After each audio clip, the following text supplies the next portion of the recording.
رکھا جائے گا۔ ہمارے ساتھ راجہ خالد صاحب موجود ہیں، سینئر قانون دان ہیں۔ راجہ صاحب بہت شکریہ آپ کے وقت کا۔ فل کورٹ بیٹھا ہے اور ایک کلیکٹیو وزڈم ہوا، اس کا فیصلہ آیا، آج کے فیصلے سے متعلق کیا کہیں گے؟ میں سمجھتا ہوں کہ بہت زبردست فیصلہ ہے، پاکستان کی ہسٹری میں یہ سنہرے حروف میں لکھا جائے گا، اس لیے کہ یہ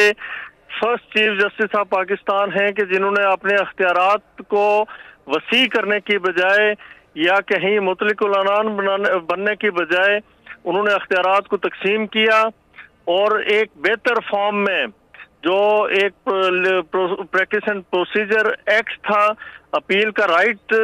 جس میں پرووائیڈ کیا گیا انڈر آرٹیکل 183(4) کے تحت وہ حق دیا گیا۔ اس کے علاوہ یہ تھا کہ سو موٹو ہمارے یہاں پے در پہ لیے جاتے تھے، بغیر سوچے سمجھے لیے جاتے تھے، ذاتی پسند و ناپسند کی بنیاد پہ لیے جاتے تھے،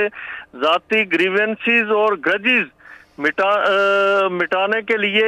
لوگوں کو خوار کیا جاتا تھا، جس طرح ثاقب نثار صاحب کرتے رہے۔ تو اور لوگوں کو جو اپنے من پسند لوگ تھے انہیں فائدہ پہنچانے کے لیے ایسا کیا جاتا تھا،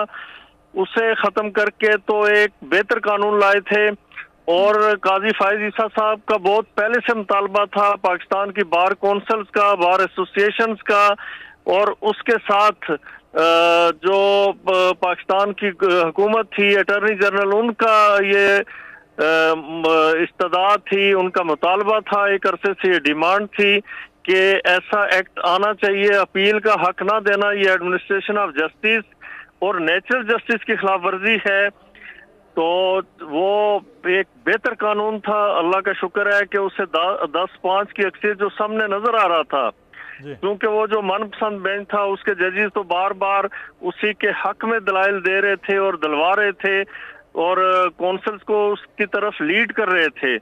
تو ایک بہتر فیصلہ آیا۔ تو خالد صاحب، آپ اس فیصلے کے بعد آپ کیا سمجھتے ہیں کہ جو اس سے پہلے پروسیڈنگ ہو چکی ہیں، جو بینچز کی تشکیل تھی وہ بھی بالکل کریکٹ قرار پائے گی اور اپیل کے حق کا جو معاملہ تھا وہ بھی کلیئرٹی کی طرف چلا گیا؟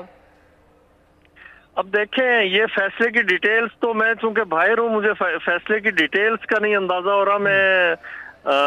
ٹی وی کے سامنے نہیں ہوں، مجھے آپ کے ذریعے پتہ چلا کہ یہ فیصلہ آ گیا۔ تو اب سوال یہاں پہ یہ پیدا ہوتا ہے کہ یہ فیصلہ اس کا آج سے آنورڈ اطلاق ہوگا یا جب یہ اپریل 2023 میں اس سے اطلاق ہوگا؟ اگر وہاں سے اطلاق ہوا تو اس کے بعد جتنے بینچز بنے